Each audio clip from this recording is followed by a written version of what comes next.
بسم الله الرحمن الرحيم. ومن أحسن قولا ممن دعا إلى الله وعمل صالحا وقال إنني من المسلمين. يضلله فلا هادي له.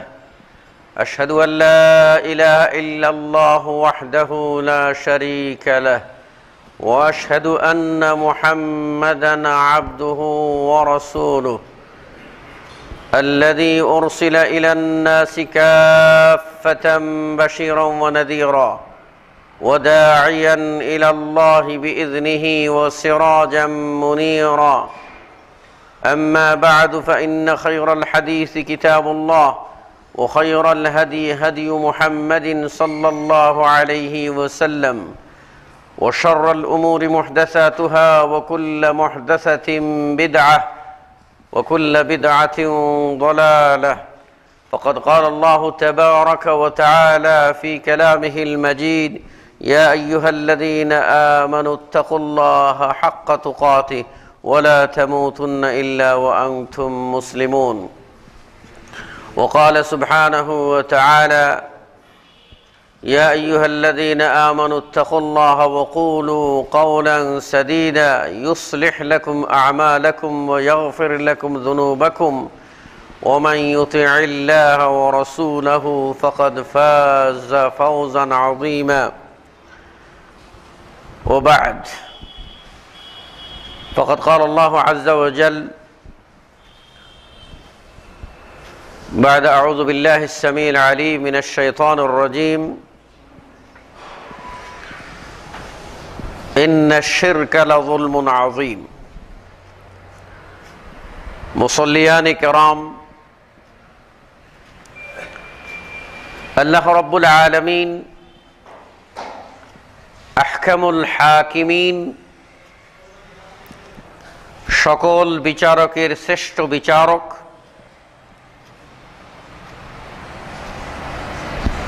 তিনি যে বিধিবিধান আমাদের জন্য দিয়েছেন তা আমাদের ইহলৌকিক কল্যাণ নিশ্চিত করবে এবং পারলৌকিক মুক্তিও নিশ্চিত করবে, যদি আমরা তা যথার্থরূপে মানতে পারি এবং বাস্তবায়ন করতে পারি। আল্লাহ রাব্বুল আলামিন আমাদের জন্য তার মনোনীত দিন বাদ দিয়ে অন্য কোনো মাযহাব, তরিকা, ইজম, মতবাদ কোনোটাই মেনে নেবেন না। আল্লাহ বলছেন: আফাগায়রা দীনিল্লাহি ইয়াবগুন, তারা কি আল্লাহর দিন বাদ দিয়ে অন্য কোনো দিন অন্বেষণ করছে, অন্য কোনো দিন তালাশ করছে?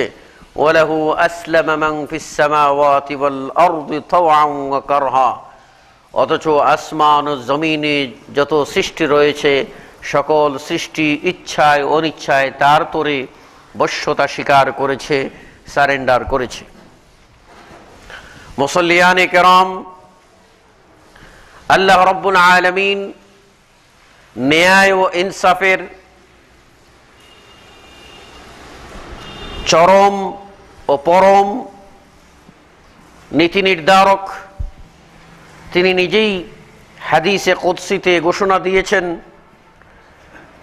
ইন্নী হাররামতু যুলমা আলা নফসি, আমি আমার নফসের, আমি আমাকেই জুলুম করা হারাম করে দিয়েছি। অর্থাৎ আমি কোনো জুলুম করব না, আমি কোনো অত্যাচার করব না, একজনের হক আরেকজনকে দেব না, যার পাওনা যা তা তাকে 16 আনা চুকিয়ে দেব, বুঝিয়ে দেব, এই ক্ষেত্রে কোনো ব্যত্যয় ঘটবে না। আল্লাহ রাব্বুল আলামিন ন্যায় ও ইনসাফ প্রসঙ্গে আমাদের সামনে স্পষ্ট করে বলেছেন: ওয়ালা তুজলামুনা ফাতিলা, সামান্য পরিমাণও জুলুমের শিকার কেউ হবে না।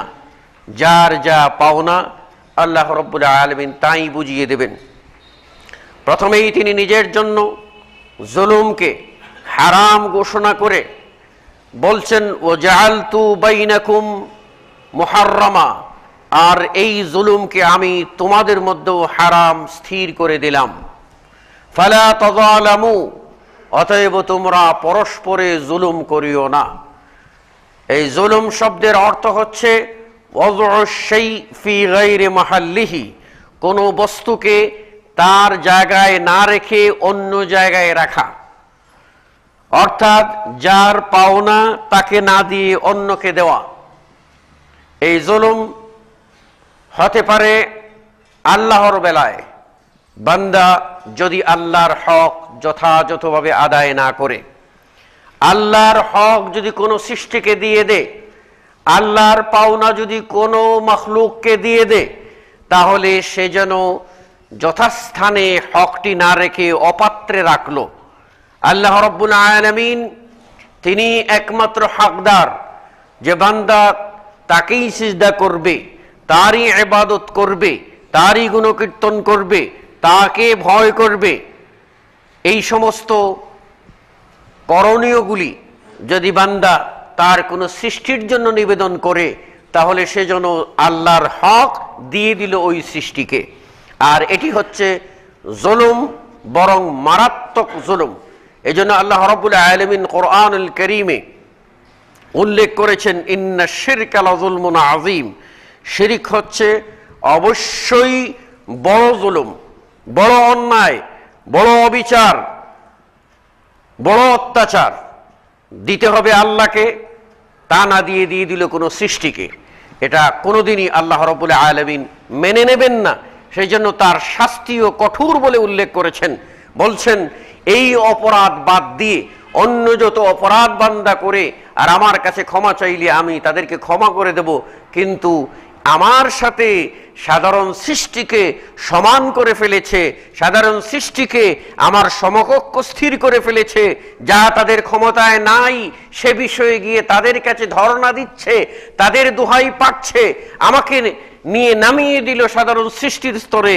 সুতরাং এই অন্যায়টা আমি কোনোদিনও ক্ষমা করব না। এটি হচ্ছে জুলুমের প্রথম ধাপ, যা সর্বতোভাবে অন্যায় এবং সবচেয়ে বড় মারাত্মক ও গর্হিত অপরাধ। দুর্ভাগ্য হলেও সত্য যে বর্তমান মুসলিম সমাজ এই ব্যাপারে সবচেয়ে বেশি বড় জালেম।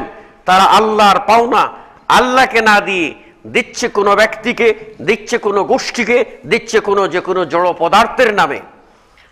এই এহেন কাজ করে মানুষ যে সবচেয়ে বড় জালেম হয়েছে, তারই পরিণতি আজকে আল্লাহ রাব্বুল আলামিনের হাবিব মুহাম্মদুর রাসূলুল্লাহ সাল্লাল্লাহু আলাইহি ওয়াসাল্লাম বলেছেন, বান্দা যখন অন্যের প্রতি নির্ভরশীল হয়ে যায়, আল্লাহ রাব্বুল আলামিন তাকে ওই জিনিসের প্রতি নির্ভরশীল করে দেন। বান্দার তাওয়াক্কুল যখন আল্লাহর কাছ থেকে কমে যায়, বান্দার ভরসা আল্লাহর উপর থেকে সরে যায়, সরে গিয়ে সে যখন ওই রকম বস্তুর প্রতি বা কোনো ব্যক্তির প্রতি নির্ভরশীল হয়ে পড়ে, আল্লাহ তাকে সেই বস্তুর প্রতি নির্ভরশীল করে দেন। এই জন্য যে সমস্ত লোকেরা তাবিজ তোমার ব্যবহার করে, তাদেরকে ওই দিকেই আল্লাহ রাব্বুল আলামিন ঝুঁকিয়ে দেন। তারা আল্লাহ রাব্বুল আলামিনকে চিনে না, আল্লাহ রাব্বুল আলামিনকে জানে না, আল্লাহর মহান কুদরত সম্পর্কে তারা অজ্ঞ। এই কারণেই তারা এ ধরনের অবান্তর ও অসংলগ্ন কাজ আল্লাহর শানে করছে, যা মারাত্মক গর্হিত। এটি হচ্ছে জুলুমের প্রথম প্রকার। দ্বিতীয় প্রকার জুলুম হচ্ছে হকুল ইবাদ, বান্দার হক না দেওয়া। আর হকুল ইবাদের মধ্যে সর্বোত্তম হক হচ্ছে হকুল ওয়ালিদাইন, পিতামাতার হক। আল্লাহ রাব্বুল আলামিন ফয়সালা করে দিয়েছেন, ওয়াকাযা রাব্বুকা আল্লা তা'বুদু ইল্লা ইয়্যাহ ওয়া বিল ওয়ালিদাইনি ইহসানা। আল্লাহর ফয়সালা হলো বান্দা কেবলমাত্র আল্লাহকেই ডাকবে, আল্লাহরই ইবাদত করবে এবং পিতামাতার প্রতি ইহসান করবে। আমরা এই ইহসান অর্থ সাধারণভাবে ধরে নেই না যেন অনুকম্পা ও দয়া, এটা মারাত্মক ভুল হবে। এখানে ইহসান অর্থ হলো ইতকানের সাথে কর্ম সম্পাদন করা, যথার্থ রূপে হক আদায় করা, ষোলোয়ানা আদায় করা, যেভাবে হওয়া দরকার সেইভাবে আদায় করা। এজন্য পিতামাতার প্রতি ইহসান সন্তানেরা করতে পারে তিন ভাবে। একভাবে করতে পারে তারা নিজে নিজ হস্তে পিতামাতার সেবা করে, নিজের দেহ দিয়ে শ্রম দিয়ে পিতামাতার সেবা করে প্রতি ইহসান করতে পারে, অর্থাৎ তাদের হক যথার্থভাবে আদায় করতে পারে। দ্বিতীয়ত, সে পিতামাতার জন্য ইনফাক করে, তাদের জন্য খরচ করে, অর্থ ব্যয় করে, তাদের চাহিদা মিটায়ে সে তাদের প্রতি ইহসান করতে পারে, অর্থাৎ যথাযথ দায়িত্ব আঞ্জাম দিতে পারে। তৃতীয়ত, অন্যের দ্বারা কাজ করিয়ে নিয়ে পিতামাতার সেবা করা, এর মাধ্যমেও সে ইহসান করতে পারে, পিতামাতার হক আদায় করতে পারে। যদি এই হকে কোনো প্রকার ঘাটতি হয়ে যায়, বান্দা হবে সে পিতামাতার হকের বেলায় জালেম, অত্যাচারী। আর এই জালেমের স্থান আল্লাহর জান্নাতে হবে না, কেননা পিতামাতার সন্তুষ্টির উপরে আল্লাহর সন্তুষ্টি, পিতামাতার অসন্তুষ্টির উপরে আল্লাহর অসন্তুষ্টি। আল্লাহ রাব্বুল আলামিন এই ক্ষেত্রে আমাদের জন্য মূল নীতি স্থির করে দিয়েছেন। আল্লাহ বলে দিয়েছেন, ওয়া ইন জাহাদাকা আলা আন তুশরিকা বি মা লাইসা লাকা বিহি ইলম, যদি পিতামাতা সন্তানকে আল্লাহর সাথে শিরিক করতে ডাক দে, পিতামাতা যদি সন্তানকে কুফরির দিকে ধাবিত করে, পিতামাতা যদি সন্তানকে শরীয়ত বিগর্হিত কর্মের দিকে আহ্বান জানায়, তাহলে এই ক্ষেত্রে আল্লাহ মূলনীতি বলে দিয়েছেন যে না, আল্লাহর নাফরমানিমূলক কোনো কাজে কোনো সৃষ্টির আনুগত্য করা যাবে না, পিতামাতার আনুগত্য করা যাবে না। আল্লাহ বলছেন ফালা তুতি'হুমা, এই ক্ষেত্রে পিতামাতার আনুগত্য করবে না। কিন্তু পিতামাতা তারা যদি নাফরমানির কাজে আদেশ করেন, অন্যায়ের কাজে আদেশ করেন, শিরকের কাজে আদেশ করেন, কুফরির কাজে আদেশ করেন, বেদাতের কাজে আদেশ করেন, অন্যের প্রতি অন্যায় করতে, জুলুম করতে আদেশ দেন, উৎসাহিত করেন, এই ক্ষেত্রে সন্তান পিতামাতার এই নির্দেশ মানতে বাধ্য নয়, বরং এই নির্দেশ প্রত্যাখ্যান করাই হলো ইসলাম, প্রত্যাখ্যান করাই হলো হক, প্রত্যাখ্যান করাই হলো ন্যায়, প্রত্যাখ্যান করাই হলো ইনসাফ, প্রত্যাখ্যান করাই হলো আদালত। এই জন্য আল্লাহ বলছেন ফালা তুতি'হুমা, এই ক্ষেত্রে পিতামাতার আনুগত্য করা যাবে না। তবে সন্তান যেন এটা ভেবে না আনে যে এই পিতা আমাকে শিরকের দিকে ডাক দিয়েছে, এই পিতা আমাকে কবর পূজার দিকে ডাক দিয়েছে, এই পিতা আমাকে মাযহাবের গোলক দাদায় হারিয়ে যেতে ডাক দিয়েছে, সুন্নতকে বর্জন করতে ডাক দিয়েছে, সুতরাং এই পিতার আনুগত্য করব না, তার কোনো সেবাও করব না, তার কোনো কথাও শুনবো না, তার পিছনে অর্থ ব্যয় করব না, এই দৃষ্টতা দেখাতে আবার আল্লাহ বলেন নাই, বরং আল্লাহ বলে দিয়েছেন ওয়াসাহিবহুমা ফিদ দুনিয়া মা'রুফা, দুনিয়ায় ন্যায়সঙ্গতভাবে তাদের সঙ্গ দাও। তারা শিরকের ডাক দেবে, অন্যায়ের ডাক দেবে, সেই অন্যায় করবে না, কিন্তু তাদের চাহিদা মেটানো, তাদের ভরণ পোষণ দেওয়া, তাদের সেবা শুশ্রূষা করা, এগুলি তোমার উপরে সন্তান হিসাবে ফরজ, সেই ফরজ দায়িত্ব অবশ্যই তুমি আঞ্জাম দেবে। আপনারা জানেন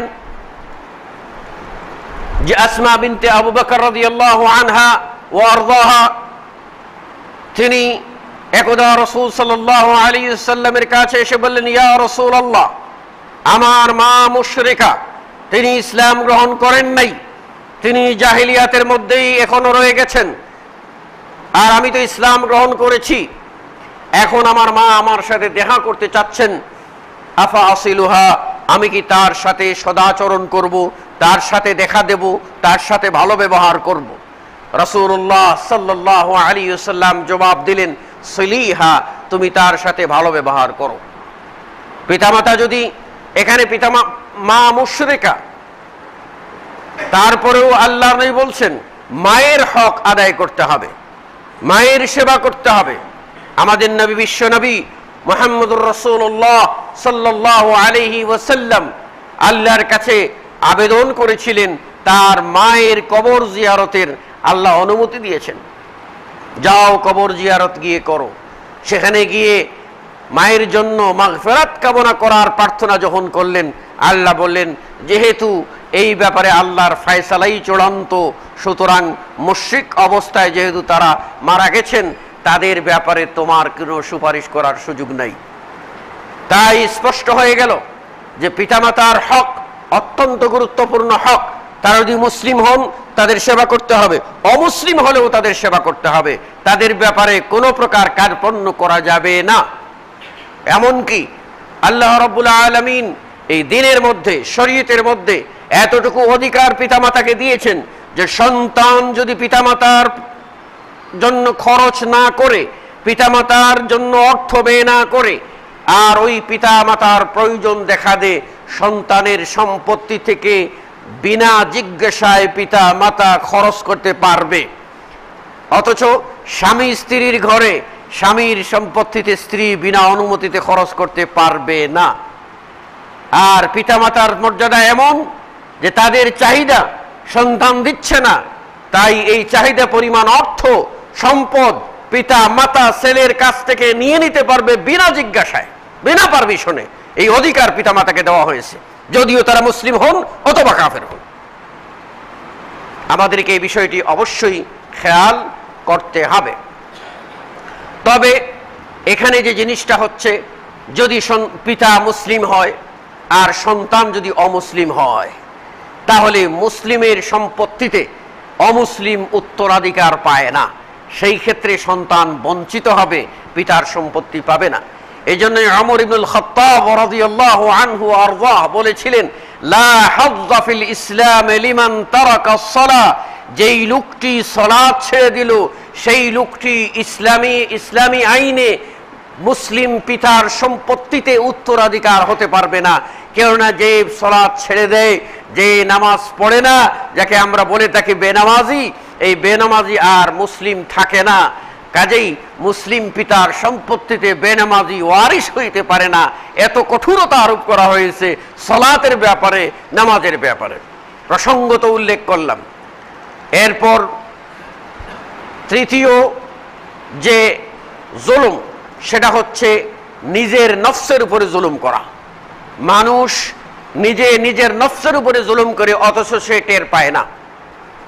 আল্লাহ রাব্বুল আলামিন মুমিন বান্দাদের, যারা ঈমানদার বলে দাবি করে, তাদের তিনটি শ্রেণীর কথা কোরআনে উল্লেখ করেছেন। তাদেরকে তিনটি স্তরে ভাগ করেছেন।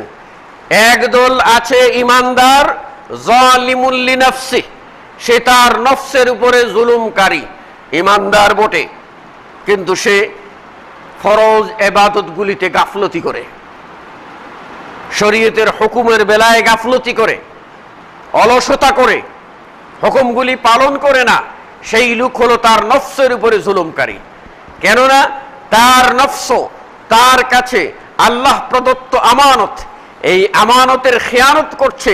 কেননা এই নফসের সে অন্যায় করার কারণে, শরীয়ত বিগর্হিত কাজগুলি করার কারণে এই নফসটির আমানত রক্ষা হচ্ছে না। এই নফসটি জাহান্নামের খোরাকে পরিণত হচ্ছে। তার অপব্যবহারের কারণে, অযত্ন ব্যবহারের কারণে এই নফসটি জাহান্নামের ইন্ধনে পরিণত হচ্ছে। তাই সেজন্য এই নফসের উপরে জুলুম করলো, অন্যায় করলো। উচিত ছিল এই আমানতকে যথাযথ সংরক্ষণ করে, আল্লাহর হুকুম পালন করে, সালাত সিয়ামের মধ্য দিয়ে, ফরজ ওয়াজিবগুলি আদায়ের মধ্য দিয়ে আল্লাহর কৃতজ্ঞ বান্দা হিসাবে তার নফসকে জান্নাতমুখী করা, জান্নাতের অধিকারী করা। কিন্তু সে তা না করে বরং জাহান্নামের দিকে তার নফসকে ঠেলে দিল। তাই হলো তার নফসের বিরুদ্ধে সে হলো জালেম। আমরা শুধু মনে করি অন্যের হক নষ্ট করলেই জালেম, কিন্তু আপনার স্বাধীনাত বডি, আপনার আত্মা, আপনার নফস, আপনার মন মস্তিষ্ক, আপনার হার্ট এন্ড সোল, সবটাকে যখন আপনি জাহান্নামের ইন্ধনে পরিণত করছেন, আল্লাহর হুকুম থেকে দূরে থাকছেন, আল্লাহর সাথে নাফরমানি করছেন, আপনি হচ্ছেন আপনার নফসের বিরুদ্ধে যুদ্ধ ঘোষণাকারী, নফসের বিরুদ্ধে বড় জালেম। সুতরাং নফসকে আত্মসমালোচনার মধ্য দিয়ে সংশোধন করে নিতে হবে, ভালো করে নিতে হবে, নইলে মুক্তি নাই। আরেক দল বান্দা রয়েছে যাদের সামনে আল্লাহ বলছেন ঈমানদার, তারা ফরজ সমূহ আদায় করে, 5 ওয়াক্ত ফরজ সালাত আদায় করে, রমাদানুল মুবারকে সিয়াম পালন করে, মালের যাকাত তারা দিয়ে দেয়, আর সামর্থ্যবান হলে তারা হজও করে। কিন্তু কোনো প্রকার অতিরিক্ত বোনাস আমল, যেগুলি আপনার নফল ইবাদত, সেইগুলি থেকে তারা দূরে থাকে, সেগুলি করতে পারে না। এগুলি, এই ধরনের বান্দাকে বলছেন মুক্তাসিদ। এরা হলো মধ্যমপন্থী, এরাও নাজাত পেয়ে যাবে, যেহেতু তারা যদি ফরজ ওয়াজিবগুলি ঠিক মতো আদায় করে থাকে। কেননা রাসূল সাল্লাল্লাহু আলাইহি ওয়াসাল্লাম বলেছেন, কিয়ামতের মাঠে বান্দার হিসাব হবে আমলের মধ্যে ফরজের ফরজ আমল দ্বারা যদি তার নেকির পাল্লা ভরে যায়, পরিত্রাণ পেয়ে গেল, আর নফলটা তার জন্য আরো রৌনক বৃদ্ধি করলো, তার সৌন্দর্য বৃদ্ধি করলো। পক্ষান্তরে যে বান্দা ফরজ দিয়ে মুক্তি পাবে না, ফরজ দিয়ে তার নেকির পাল্লা ভরবে না, সেই বান্দার জন্য আল্লাহ রাব্বুল আলামিন ইহসান করে দয়া করে বলবেন, ওহে ফেরেশতারা, দেখো আমার বান্দা কোনো নফল করেছে কিনা, কোনো সুন্নত আমল করেছে কিনা, ফরজের অতিরিক্ত কোনো ইবাদত করেছে কিনা, সেইগুলি এনে আমার বান্দার পাল্লায় উঠিয়ে দাও, উঠিয়ে দিয়ে বান্দার পাল্লাকে নেকি দিয়ে ভরে দিয়ে বেহেশতে প্রবেশ করিয়ে দাও। এটা হচ্ছে আল্লাহর পক্ষ থেকে ইহসান ও দয়া। এরপর তৃতীয় শ্রেণীর মানুষ সম্পর্কে, মুমিন সম্পর্কে আল্লাহ বলছেন, একদল আছে সাবিকুম বিল খায়রাত, একদল মানুষ আছে তারা কল্যাণের কাজে, নেকির কাজে প্রতিযোগিতা করে থাকে। তারা ফরজ আদায় করে, তারা সুন্নত আদায় করে, তারা নফল আদায় করে, সব সময় এই চেষ্টা সাধনা থাকে কি করে আমি আরো ভালো কাজ করতে পারি, কি করে আমি পিতামাতার সেবা বেশি করতে পারি, কি করে আমি সমাজের সেবা বেশি করতে পারি, কি করে আমি মসজিদ মাদ্রাসার খেদমত বেশি করে করতে পারি, কি করে আমি আলেম ওলামাদের খেদমত করতে পারি, কি করে আমি আল্লাহর দ্বীনের সাহায্য করতে পারি, কি কাজ করলে আমি বেশি নেকি পাবো। এই প্রতিযোগিতা যারা করে থাকে তাদেরকে বলা হয়েছে সাবিকুম বিল খায়রাত, নেকির কাজে প্রতিযোগিতাকারী। আল্লাহ রাব্বুল আলামিন বলছেন ফাস্তাবিকুল খায়রাত, তোমরা নেকির কাজে পরস্পরের প্রতিযোগিতা করো, নেকির কাজে এগিয়ে আসো। সাহাবায়ে কেরাম রিজওয়ানুল্লাহি আলাইহিম আজমাইনদের বৈশিষ্ট্য ছিল, তারা যখন নেকির ডাক পেতেন পরস্পরের প্রতিযোগিতায় লিপ্ত হতেন। কার আগে কে প্রতিযোগিতা করবে, কার আগে কে নেকি বেশি করবে, এটাই ছিল তাদের প্রতিযোগিতা। আপনারা ওই হাদিস জানেন না, এক গরিব সাহাবারা এসে আল্লাহ নবীর কাছে কি বলেছিল, বলছিল, ইয়া রাসূলুল্লাহ যাহাবা আহলুদ দুসুর বিল উজুর, যারা ধনী মানুষ তারা বেশি নেকি নিয়ে চলে গেল। আমরা ফরজ সালাত আদায় করি, আমরা তাসবিহ তাহলিল, আমরা ফরজ আদায় করি, আমরা ইবাদত বন্দেগী করি, তারা সেগুলিও করে আবার দান খয়রাত করে তারা বেশি নেকি নিয়ে চলে যাচ্ছে। আমরা কি করে তাদের প্রতিযোগিতায় টিকে থাকবো? আল্লাহর নবী তাদেরকে তাসবিহ শিখিয়ে দিলেন। তারা যখন তাসবিহগুলি পড়তে লাগলো, খবর পৌঁছে গেল ওই সাহাবাদের কাছে, তারাও আরো বেশি প্রতিযোগিতা শুরু করে দিলেন। তারা তো সালাত আদায় করেন, আবার যাকাত দেন, দান খয়রাত করেন, উপরন্তু ওই তাসবির খবর পেয়ে তারাও তাসবিহ তাহলিল জিকির ও আজকার শুরু করে দিলেন। তাহলে বোঝা গেল সাহাবাদের মধ্যে কেমন প্রতিযোগিতা ছিল নেকির কাজে। তাই তো ওই গরিবরা যখন এসে বলল, ইয়া রাসূলুল্লাহ, খবর ফাঁস হয়ে গেছে, ধনীরা আবার সেই তাসবিহ শুরু করে দিয়েছে, জিকির শুরু করে দিয়েছে, তাহলিল শুরু করে দিয়েছে, তোমার হামদ ও সানা, তোমার রবের হামদ ও সানা বলা শুরু করে দিয়েছে, তাই কি করা যায়? আল্লাহ নেই বলেন, যালিকা ফাজলুল্লাহি ইউতিহি মান ইয়াশা, এখানে আর করার কিছু নাই। আল্লাহর বান্দা তো যাকে আল্লাহ বেশি অনুগ্রহ দেবেন সেই অনুগ্রহ পেয়ে এগিয়ে যাচ্ছে। এর দ্বারা আল্লাহ নবী বুঝালেন যে এটা আল্লাহর দয়া, আর আল্লাহ রাব্বুল আলামিন তাদেরকে সুযোগ দিয়েছেন, সুযোগের সৎ ব্যবহার করছে। তাই আমাদেরকেও নেকির কাজে প্রতিযোগিতায় আসতে হবে। আমরা বেছে নেব কোন শ্রেণীর উম্মত হব। আমরা কি নিজের নফসের উপরে জালেম হব, নাকি আমরা মধ্যম পন্থা অবলম্বন করব, নাকি আমরা নেকির কাজে প্রতিযোগিতায় প্রবৃত্ত হব? 4 নম্বর জালেম হচ্ছে ওই মানুষ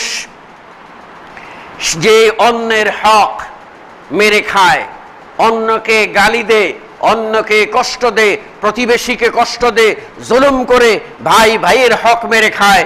এই ধরনের অন্যায় যারা করে, এতিমদের মাল আত্মসাৎ করে, জোর দিয়ে, শক্তি দিয়ে, প্রভাব খাটিয়ে জমি দখল করে, এই সব মানুষগুলি হচ্ছে সবচেয়ে বড় জালেম। এদের সম্বন্ধে আল্লাহর নবী পরিষ্কার করে বলে দিয়েছেন, কেউ যদি এক বিগত পরিমাণ জমিন কারো কাছ থেকে আত্মসাৎ করে নেয়, আল্লাহ রাব্বুল আলামিন কিয়ামতের দিনে 7 তবক জমিন তার গলায় ঝুলিয়ে দেবেন। 1 তবক জমিন টানতে পারো নাই, 7 তবক জমিন টেনে দেখো কি কষ্ট। এই শাস্তি তার জন্য হতে থাকবে। এই অন্যায় আল্লাহ রাব্বুল আলামিন গ্রহণ করবেন না। আল্লাহর নবী হাদিসে বলেছেন, ওই সমস্ত লোকদের প্রতি লানত আল্লাহর লানত, আল্লাহর অভিশাপ, মান গায়্যারা মানারাল আরদ, যেই লোকটি জমিনের আইল ভেঙ্গে দিয়ে জোর দখল করে, সে আত্মসাৎ করে, সেই লোকটির প্রতি আল্লাহর লানত, আল্লাহর অভিশাপ।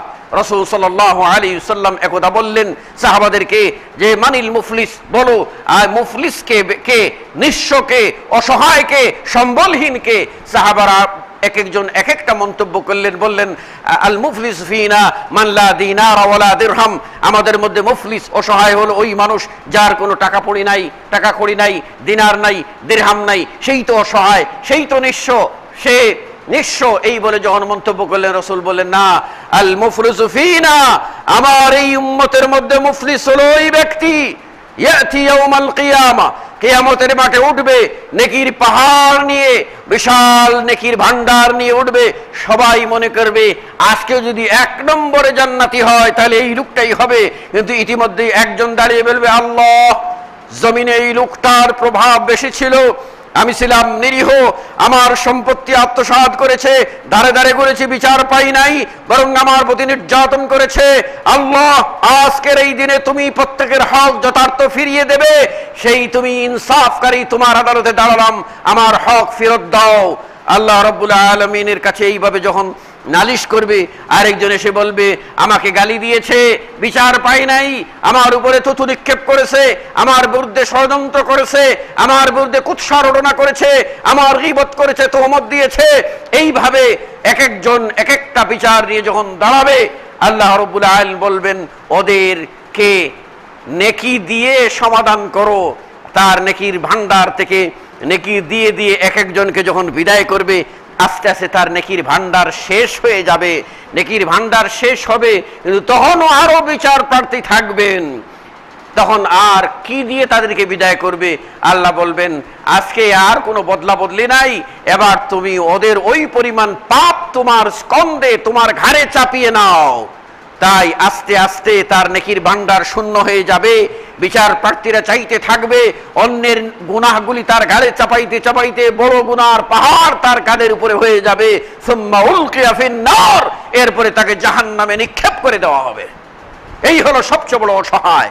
সুতরাং মুসলিম ভাতৃমণ্ডলী, আমাদের সকলকে খেয়াল করতে হবে, আমরা আল্লাহর হকের বেলায় যেমন আপোষহীন হব, কোন প্রকার শিরককে বরদাস্ত করব না, অনুরূপ পিতামাতার হকের বেলায় আমরা হব আপোষহীন, যার যা পাওনা সেই হক যথাযথভাবে সম্পাদন করব।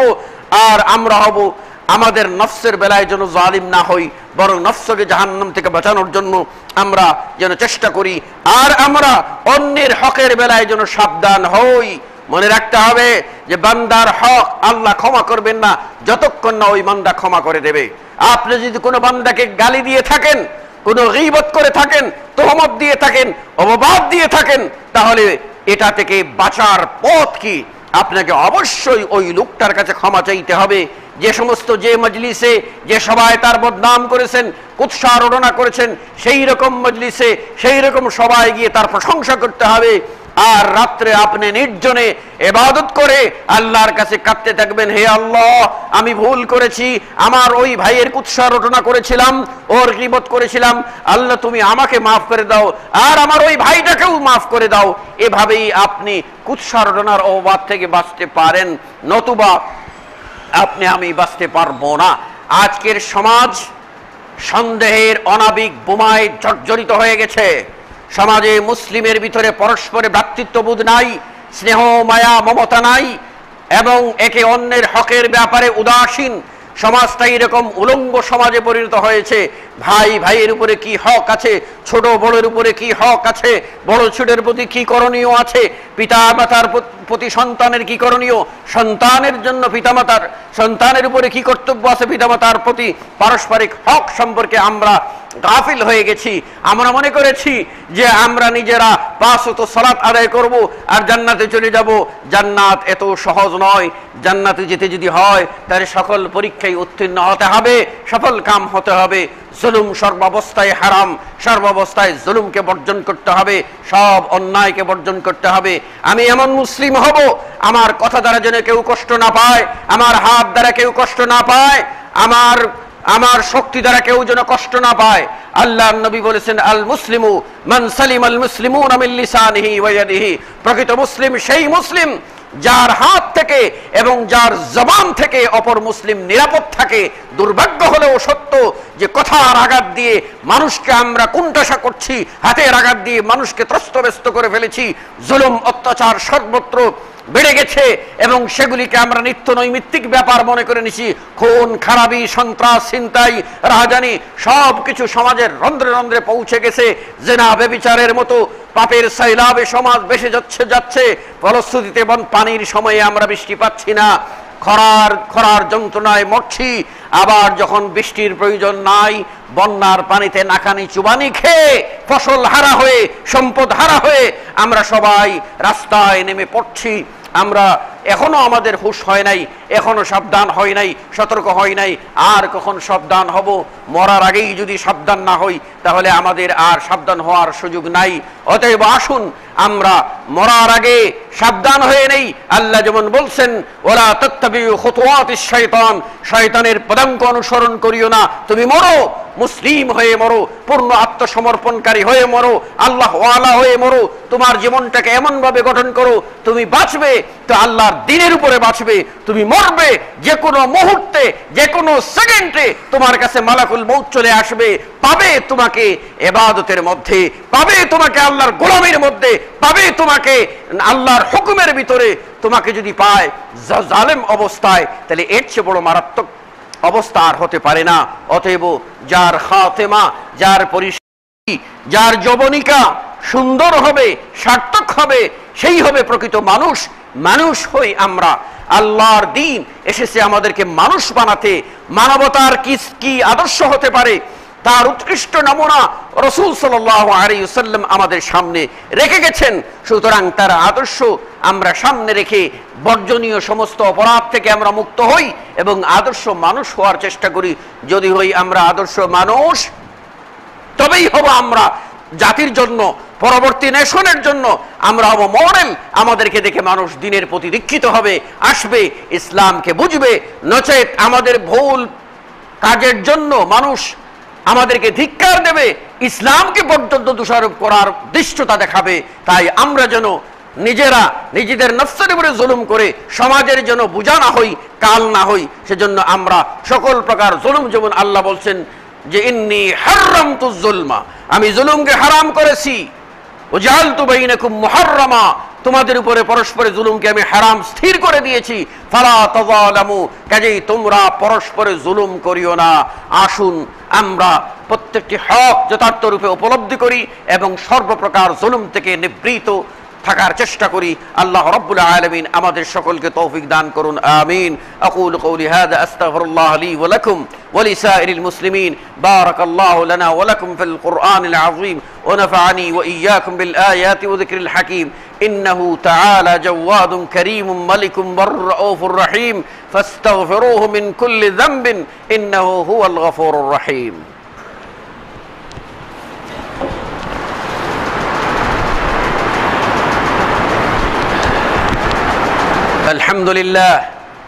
الحمد لله الذي خلق الإنسان وقد أتى عليه حين من الدهر لم يكن شيئا مذكورا ثم هداه السبيل ونصب له الدليل إما شاكرا وإما كفورا فسبحان الذي لم يزل ولا يزال حيا قيوما مدبرا سميعا بصيرا أشهد أن لا إله إلا الله وحده لا شريك له وأشهد أن محمدا عبده ورسوله صلى الله تعالى عليه وعلى آله وأصحابه ومن تبعهم بإحسان إلى يوم الدين। মুসল্লিয়ান কিরাম, আমাদের সকলের জ্ঞাতার্থে জানতে হবে যে জুমার সালাত অত্যন্ত গুরুত্বপূর্ণ সালাত। আল্লাহর নবী বলেছেন সাল্লাল্লাহু আলাইহি ওয়াসাল্লাম যে পরপর 3টি জুমা কেউ যদি ছেড়ে দেয়, তাহলে আল্লাহ তার অন্তরে মোহর মেরে দেন। এই মোহরটি কুফরির মোহর, অবাধ্যতার মোহর। কি মোহর মেরে দেন আমরা নিজেরা উপলব্ধি করতে পারবো না। অধিকাংশ মুহাদ্দিসদের মতে কুফরির মোহর এঁটে দেওয়া হয়। এটা মারাত্মক অপরাধ। আমরা জুমার সালাতের ব্যাপারে যত্নবান হব। দ্বিতীয়ত, আমাদের সকলকে খেয়াল করতে হবে যে আমরা মসজিদে আসলে কমপক্ষে 2 রাকাত সালাত আদায় করে বসবো। কেননা রাসূল সাল্লাল্লাহু আলাইহি ওয়াসাল্লাম বলেছেন, ইযা দাখালা আহাদুকুমুল মাসজিদ ফালইয়ারকা রাকাআতাইন ক্বাবলা আন ইয়াজলিসা, কেউ যদি মসজিদে প্রবেশ করে সে যেন বসার আগে 2 রাকাত সালাত আদায় করে। বুখারীর জুমা অধ্যায়ে দেখতে পাবেন রাসূল সাল্লাল্লাহু আলাইহি ওয়াসাল্লাম খুতবা দিচ্ছিলেন। ইত্তবসর এক সাহাবী এসে বসে গেলেন। আল্লাহর নবী তাকে উঠিয়ে বললেন, এই উঠো, তুমি কি 2 রাকাত সালাত আদায় করেছো? বলে, না, করি নাই।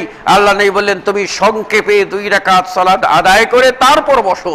তাই এর দ্বারা প্রমাণিত হয় এই সালাত অত্যন্ত গুরুত্বপূর্ণ।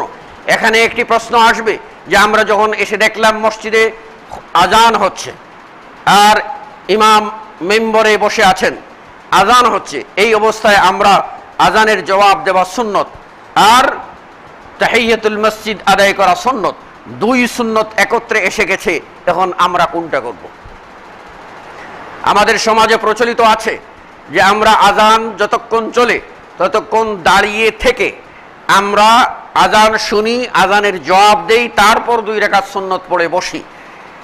এই ক্ষেত্রে এটি জুমা ছাড়া অন্যান্য সালাতের বেলায় প্রযোজ্য। কেননা আপনি অন্য সালাতের সময়ে আজানের পর আপনি সুযোগ পাচ্ছেন, তাই আপনি সালাত আদায় করতে পারবেন। পক্ষান্তরে জুমার সময়ে খুতবা শুরু হয়ে গেলে আর আপনার জন্য খুতবা শোনাটাই হলো আবশ্যক। খুতবার গুরুত্ব অত্যধিক। খুতবার মধ্যে কথা বলা নিষেধ, খুতবার মধ্যে কোনো মাসআলা জিজ্ঞাসা করা নিষেধ। সাহাবী জিজ্ঞাসা করেছিলেন উবাই ইবনে কাব রাদিয়াল্লাহু আনহুকে, মাসআলা জিজ্ঞাসা করেছিলেন। আল্লাহর নবী খুতবার মধ্যে আয়াত তেলাওয়াত করলেন, আয়াতটার প্রেক্ষাপট জানা ছিল না তার। তিনি পাশে বসা উবাই ইবনে কাবকে জিজ্ঞাসা করলেন, উবাই কোনো জবাব দিলেন না, তিনি খুতবা শুনতে থাকলেন। পরপর 3 বার জিজ্ঞাসা করার পরেও জবাব পেলেন না। এরপর রাসূল সাল্লাল্লাহু আলাইহি ওয়াসাল্লাম মিম্বর থেকে যখন নামলেন, খুতবা শেষ হয়ে গেল, তখন উবাই ইবনে কাব বললেন, মা লাকা মিন জুমআতিকা ইল্লা মা লাগাউত।